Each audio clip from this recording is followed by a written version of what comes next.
Mike Kako. Thank you all for being here today. We are meant to live in a society where freedom isn't just a principle on paper, but a lived reality. The freedom of movement is a foundational principle of our democracy that must be safeguarded. Because when our movement is restricted, so is our spirit. And when we are truly free to move, we are free to breathe, to dream, to live fully.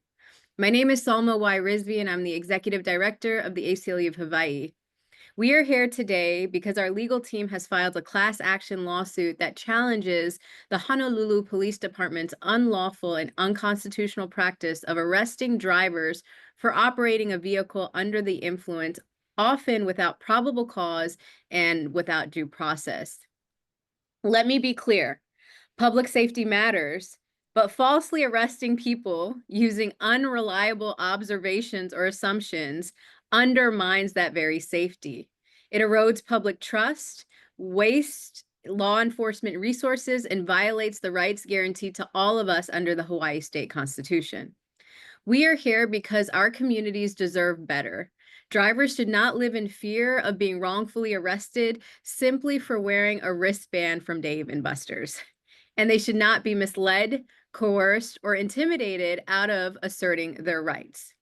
I want to express deep gratitude to our legal director, Wookie Kim, and his entire legal team for their tireless work in uncovering this injustice and crafting a legal response that centers the voices of those most harmed, the common Hawaii resident.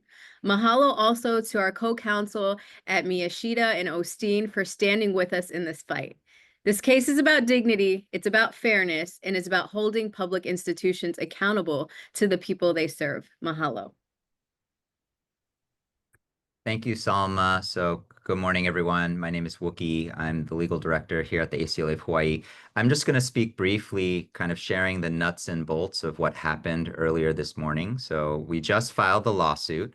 The lawsuit was filed in the Hawaii First Circuit Court, and it's brought on behalf of three people, two of whom are present today, Ammon Fapuleai and Tanner Pengen. Three people who were falsely arrested for driving under the influence by HPD in the past couple years. The legal team that's representing the plaintiffs are from the ACLU of Hawaii and the law firm Miyashita and Osteen.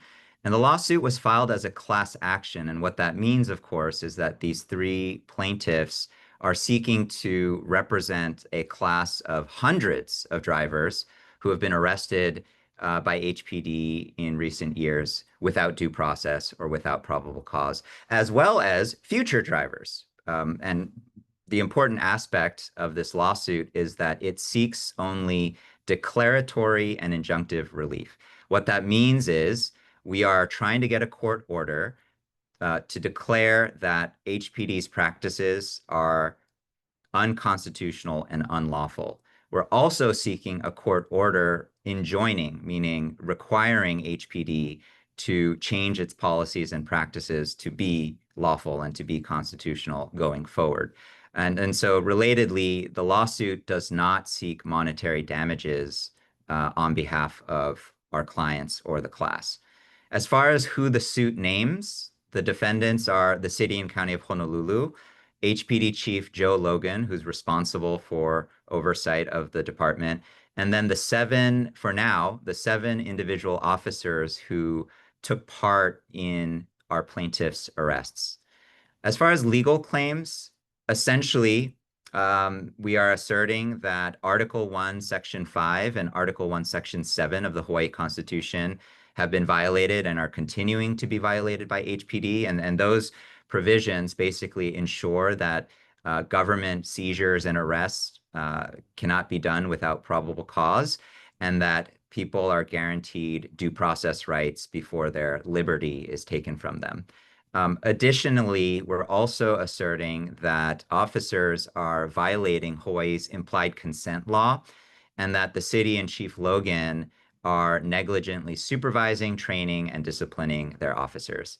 The root cause, as we allege in the complaint, is that HPD has a singular focus on getting DUI arrests, but not necessarily DUI convictions. And so I'm going to pass it now to Emily Hills, our senior staff attorney, who will share more details about some of the alarming policies, practices, and then statistical trends that we've identified. Thank you. Good morning, everybody. Wookie, thank you for the introduction. My name is Emily Hills. I'm Senior Staff Attorney here at the ACLU of Hawaii. And as Wookie had said, we are seeing a pattern and practice of DUI arrests by HPD without probable cause. And so in terms of the statistics, I'll just give a short overview, but from 2022 to 2024, there were 127 arrests where the person ultimately had a blood alcohol content of BAC of 0.000, meaning there was really no alcohol in their system. Of 88% of those arrests, people were released without even getting a traffic ticket, raising a question about why they were even pulled over in the first place. Only 3 of those 127 were ultimately charged with DUI for drugs, again, suggesting that of the 127, that 0.000 BAC means that those drivers were not impaired.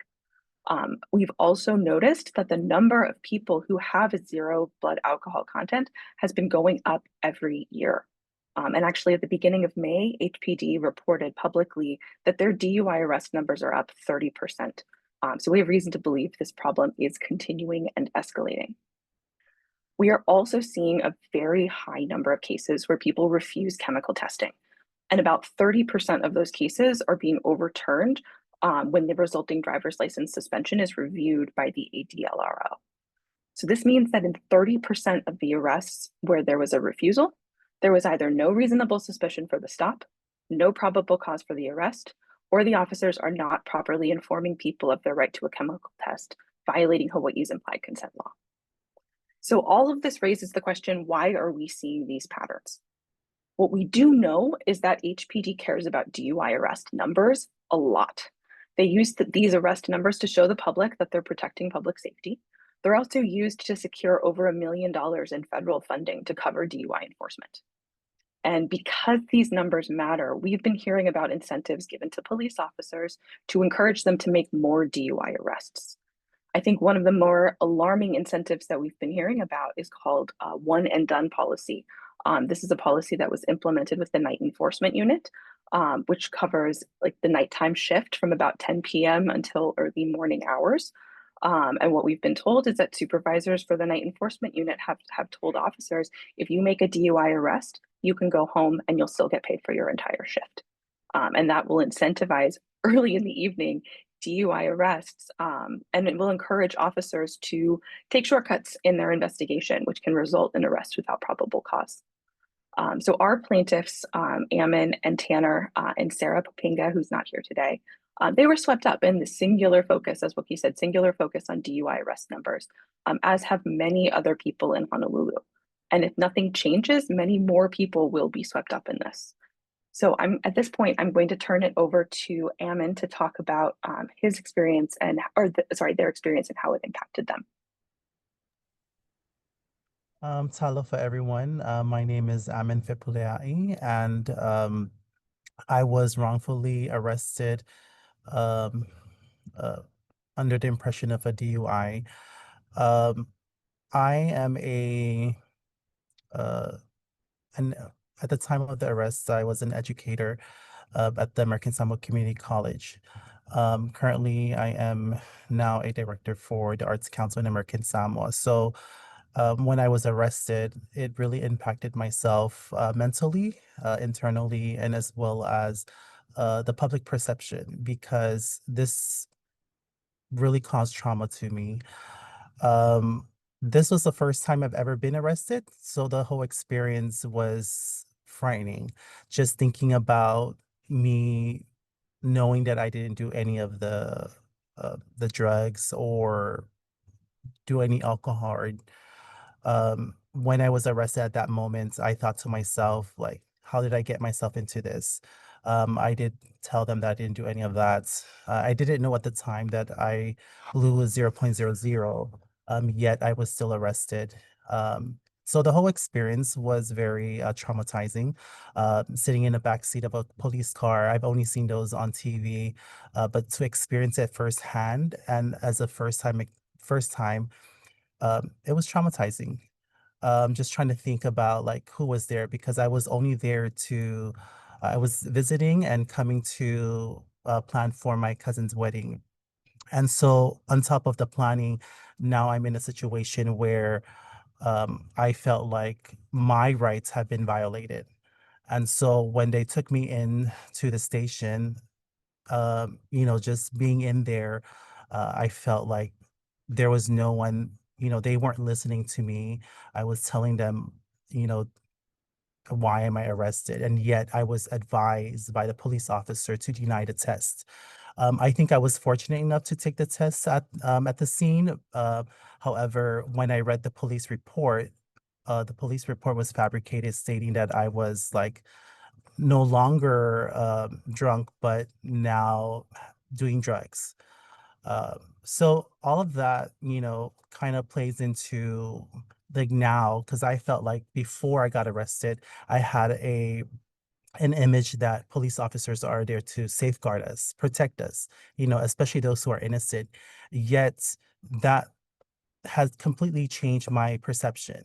So every time I'm visiting Hawaii, every time I hear a siren, that kind of alerts me and I feel like, oh, am I doing something wrong? You know, I feel like, as uh, a public figure here in American Samoa, we try to spread awareness, do the right thing. Yet it's kind of hard for me to now see the HPD in that light only because of what happened to me. So I reached out to ACLU because I felt like they were able to stand for what's right and serve the mission of trying to reform the policy and kind of strengthen the HPD. I did send a complaint and it's unfortunate that they still feel uh that what they did to me was right. So I'm very grateful for ACU for pursuing and for listening to my concern.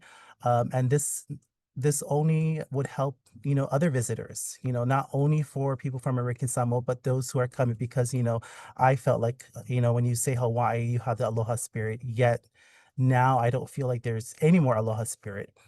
I don't want to be in Hawaii and fear uh, the police. They're there to do the work. It only takes a few to kind of ruin everything. But my experience being arrested have changed my perception on HPD. And I hope that us going through with this class action, hopefully that there is reformation and justice, especially for those who were wrongfully arrested. Thank you. Thank you, Ammon. So up next, we have Tanner Pangan, who's also one of the named plaintiffs. Oh, hi everybody. I'm Tanner Pangan. At the time of getting arrested, I was an 18-year-old high school student, a senior in high school. And one night, I was driving home from practice. It was 10 o'clock at night, and it was pouring rain. I was taking the lava cutoff, and my truck kind of fishtailed to the other lane. And that was my first time actually being arrested and like even getting pulled over. So when I got pulled over and accused of drinking and driving, like I was kind of stunned because I don't drink, I don't do drugs, nothing. I just played sports and went to school, honestly. And then when I got handcuffed and taken to the police station, it was traumatizing too because honestly, I was just driving home, and I didn't even the thought of being arrested that night didn't even cross my mind at all. So now when I drive, I'm always nervous, always nervous, and I don't know which cops are out to get me or like which cops are just trying to get numbers in the system. Um, what else? I also filed a complaint, a PSO complaint to the HPD, which found Officer Mesber had done nothing wrong in her practice, I guess. And I'm filing this lawsuit because my civil rights were violated, and I feel like it's anyone getting wrongfully arrested is just not good at all because no one should be arrested for doing um, just driving home and not doing anything. I want to make sure that the HPD stops making these false arrests and I hope they actually arrest people that are actually under the influence and actually causing harm and being a danger to our roads. And yeah, it shouldn't be happening to anyone who's driving home. Thank you. Thank you, Tanner. And the final person giving a statement is Jeremy Osteen from our co-counsel law firm, Miyashita and Osteen. Good morning, and thank you all for being here. My name is Jeremy Osteen. I'm here with my law partner, Robert Miyashita, on behalf of our Honolulu-based personal injury law firm, Miyashita and Osteen. Together with the ACLU of Hawaii, we are representing individuals who were falsely arrested by the Honolulu Police Department and are today standing up, not just for themselves, but for the safety and dignity of every driver on the roads in Honolulu. This case is not just about a few bad decisions. It's about a systemic problem inside HPD, one that undermines public trust, that distorts the mission of public safety, and that violates the constitutional rights of ordinary people. Our clients, Sarah Papinga, Tanner Pangan, and Amin Fepulai, were all arrested under a system that rewards arrests. Not truth, not safety, but statistics. Each of our clients blew a 0.000. None of them were intoxicated. Yet they endured lasting damage to their records, their reputation, traumatic arrests, and unlawful detention. What we're demanding today is simple. Stop arresting innocent people. Stop manipulating the system. Start treating the public with fairness and respect that real community safety requires. This lawsuit is about restoring integrity to DUI enforcement. It's about making sure that our limited public safety resources are being used where they matter most, on real threats, not fabricated ones. And it's about making sure that HPD can be trusted to protect, not profile. Miyashita and Osteen is proud to stand with the ACLU of Hawaii and with our clients in bringing this lawsuit. And we call on HPD leadership and city officials to step up, to take responsibility, and to commit to true reform. Thank you.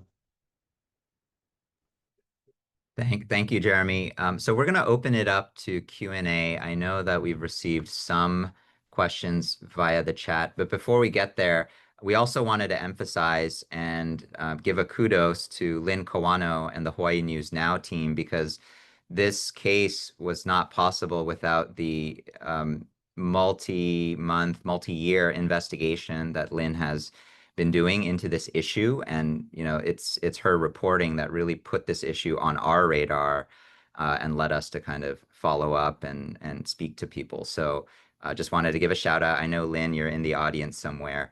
As far as questions, right after this press conference, we will be circulating a press release, and that will contain a copy of the complaint as it was filed about an hour ago. And then as far as negative impacts to those who've been arrested, I think you've already heard from Amin and Tanner about the trauma and the emotional distress that they've experienced.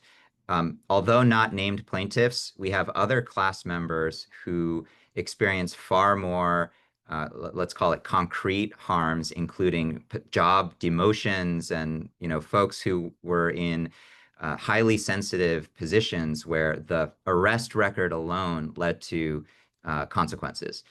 And then the last question that Mark appears to have emailed is trends, what the stops were for, who was impacted, where were the arrests made. I was thinking, Emily, maybe you could highlight some of the concerning patterns and clusters that we've identified as far as the data. Yes, thank you, Wookie.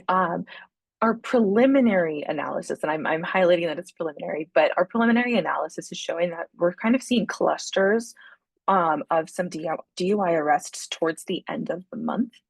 So for example, I think August 31st of 2024, there were 3 0.000 BAC arrests, all at the same location within about like 20 minutes of each other. Boom, boom, boom. And so the concern is that there could be quotas that we're not aware of that are not made public, that officers are starting to kind of focus or concentrate their enforcement towards the end of the month or towards the end of the week, depending on what the quotas are. We're also noticing that there are, certain officers who seem to have more arrests than others, or more of those 0.000 arrests than other officers. And so there's a concern that there could be a training or supervision problem there. Thank you, Emily. Jennifer has the question, are you aware of similar patterns happening in other cities or states? In short, these sorts of false arrests do occur, but they are usually exceptions, and they usually are, yeah, they're usually exceptions and not part of a wider pattern. And so the fact that in the last couple of years, there are over 100 folks who blew 0.00, we are not aware of any other city or state that has a problem of that level, of that scale. Where and when were Tanner and Ammon arrested? Ammon, would you like to answer that? At YPO, but then I was taken into the Pearl City substation or police station. And this was in November 2023, so just under two years ago. And then Tanner, how about you? I was arrested January 2024. I was taking the Halava cutoff going eastbound at like 10 at night. And I got taken to the Pro City station as well. Yep. Thank you. Anonymous attendee, you mentioned the work time earlier. So you confirmed that officers are allowed to leave after an arrest is made, but still get paid for the full shift. Has HPD responded to that? So without disclosing our sources, we have credible evidence to believe that this either has been true and potentially remains true today. Of course, the discovery process will allow us to look into this issue more, but that's just one of the concerning, whether you want to call it a informal policy or a practice or a custom, but it's certainly one of the pieces that is very troubling and that we discuss in the complaint. But there are other pieces too. And Emily, maybe do you want to share some of the other allegations about kind of the culture within the department? Sure. Thank you, Wookie. We have been hearing, and I'm sorry, Jennifer, we're not sharing the names of our sources or our information right now. But we are kind of hearing about a variety of incentives. So the one and done policy is perhaps the most stark that we've heard about. The same sort of policy exists at checkpoints simply by virtue of the way that they function. So for a checkpoint that normally lasts 3 hours, it's staffed with 4 different people, a supervisor and 3 officers. But because that's a minimum staffing requirement, if they make an arrest, the checkpoint then has to be shut down. And we certainly saw that, and it's reflected in the data about Ammon's case, where he was the first car through the checkpoint, and the checkpoint shut down almost immediately after that. He was the only arrest that was made. And actually, on average, it's about, I think, 1.16 arrests per sobriety checkpoint in the entire state. So this idea that only about 1, maybe 2 people are going to be arrested and then the checkpoint's going to be shut down is a very strong incentive, because for sobriety checkpoints, officers are being paid overtime or time and a half because it's under a federal grant. The other incentives that we've heard about that we want to verify through discovery, we've been told that some supervisors have said that their officers, like assigned HPD patrol car, would be taken away if they don't get enough DUI arrests. They've also been told that the officers that bring in DUIs will have more opportunities to be getting overtime pay. So those are some of the other incentives that we're seeing. Thank you, Emily. Are there any other, oh, looks like, sorry. Wait, where did the window go? Q&A. Okay. Can you explain what happened at arrest? People are pulled over, then given the test and arrested. The people aren't told you failed the sobriety test or your BAC is XXX. As far as the latter question about whether officers are telling drivers about whether they failed or not or what the result is, the short answer is no. As far as what happens during the arrest, you know, we allege in our complaint that essentially officers are following a script when making these stops. And in short, kind of the window gets rolled down, and at some point, the officer makes a remark about, I smell a strong odor of alcohol, and then makes comments about the driver having red, bloodshot, or watery eyes. And that's exactly what Ammon experienced and Tanner experienced. Although I guess, well, yes. But the point is, there's a script that appears to be followed. Now, if it were the case that these folks actually had blown a high number and had been drinking, that would make more sense. But when you blow 0.00, it really raises questions about the veracity of the officer's statements and observations and whether they're just being invoked to justify then prolonging the stop, asking people to participate in the standardized field sobriety test, having them do the breathalyzer. And then if you deny any of those, as two of our clients experienced, if you deny your right not to take the standardized field sobriety tests, two of our clients were arrested within seconds of that denial. And that, we believe, is also a due process problem because the law does not require anyone to take a standardized field sobriety test. Yet for both Tanner and for Sarah Papinga, as soon as they said they declined the test, they were arrested for DUI and handcuffed and taken to the police station. Other people have reached out to you who lost jobs, face disciplinary action. Will those people join this lawsuit? At this time, we are proceeding with the three named plaintiffs who are seeking to represent the entire class of individuals who've been unlawfully arrested and arrested without due process. The way class actions work, right? All you need is a group of class representatives who adequately represent the interests of the rest of the class. And we believe that Ammon, Tanner, and Sarah serve that purpose well.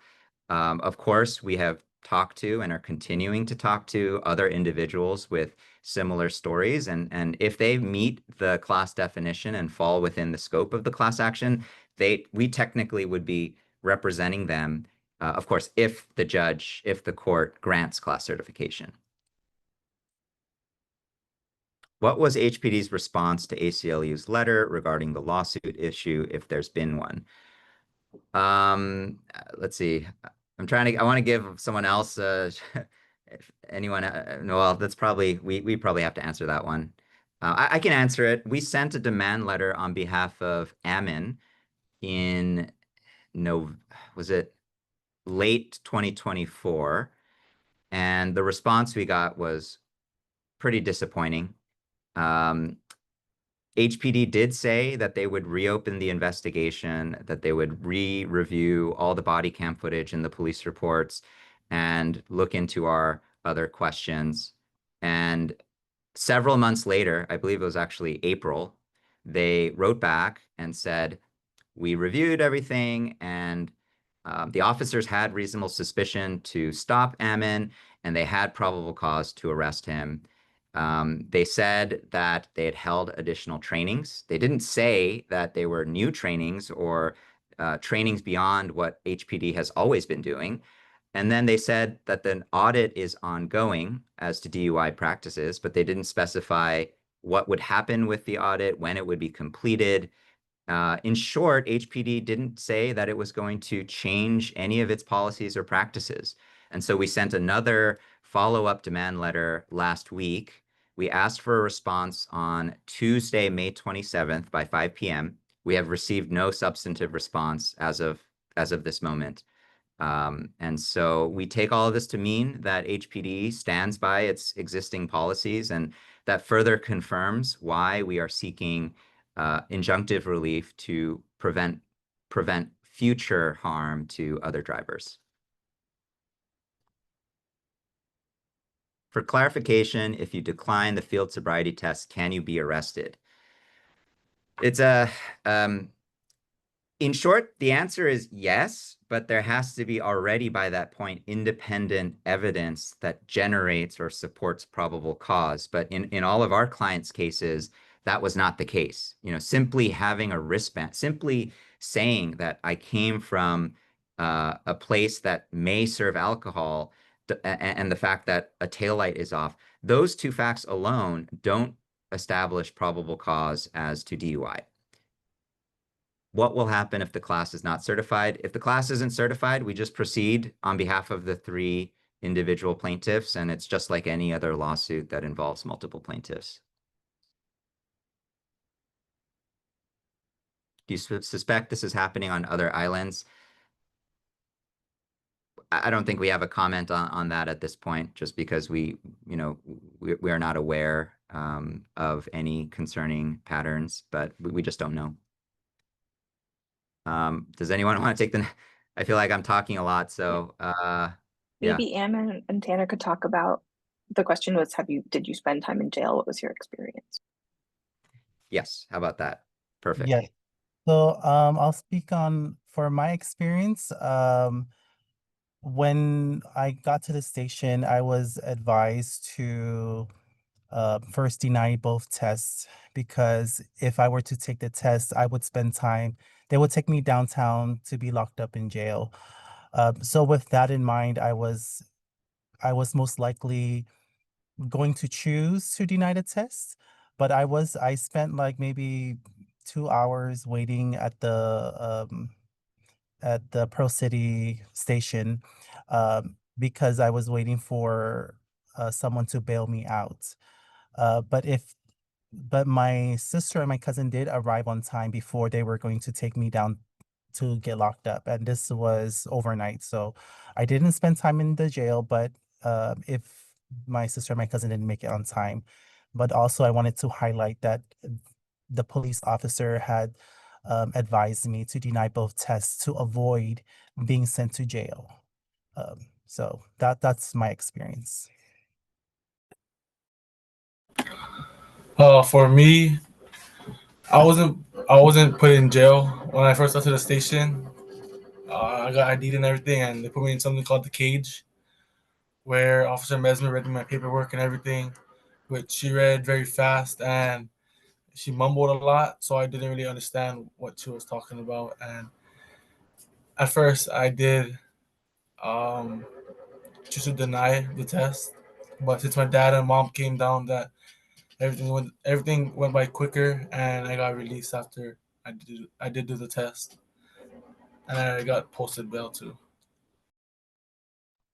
Yeah, Um, and Sorry, can I just make a note? One thing that I thought that needs to be also addressed was, when I was signing my paper, at the counter, they also said if I had cash on me, $500, I could bail myself out.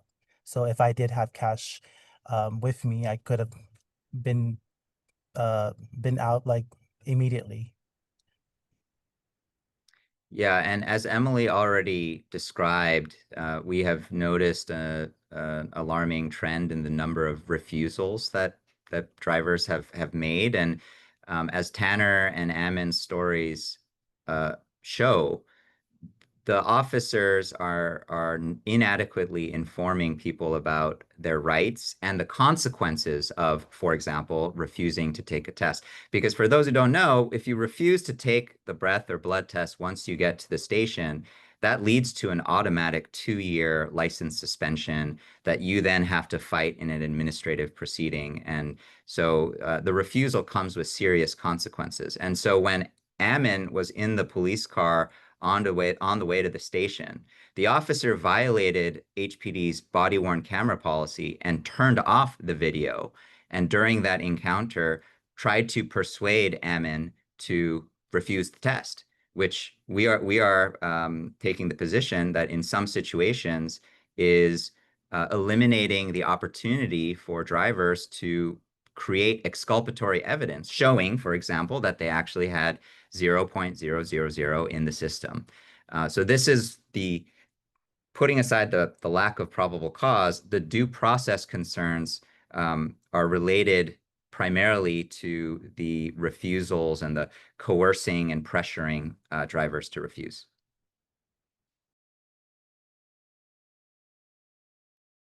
I don't see any other pending questions, but I think Lynn, did you want to speak or ask a question? Also, I don't know how to toggle anyone else. Do you have any guidance and advice for those who maybe stopped for a DUI but have not been drinking? Does anyone want to take that one? I mean, I also don't know. I mean, I don't know that we should give generalized guidance, so we might pass on that one, Mark. I do have guidance, but I just don't know that I want to state it here. Any other questions, folks?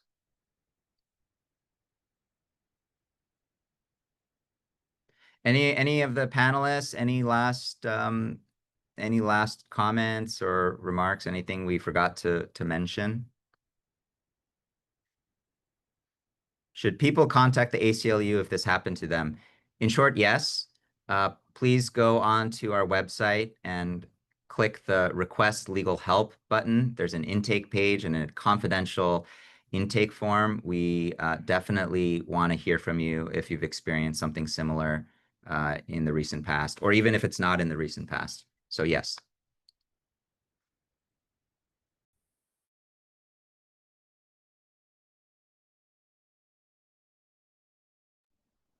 Okay, well, if that's all the questions, thank you so much. You'll receive a follow-up email with press release and more contact information for the panelists on the call. Thank you so much, everyone, for participating.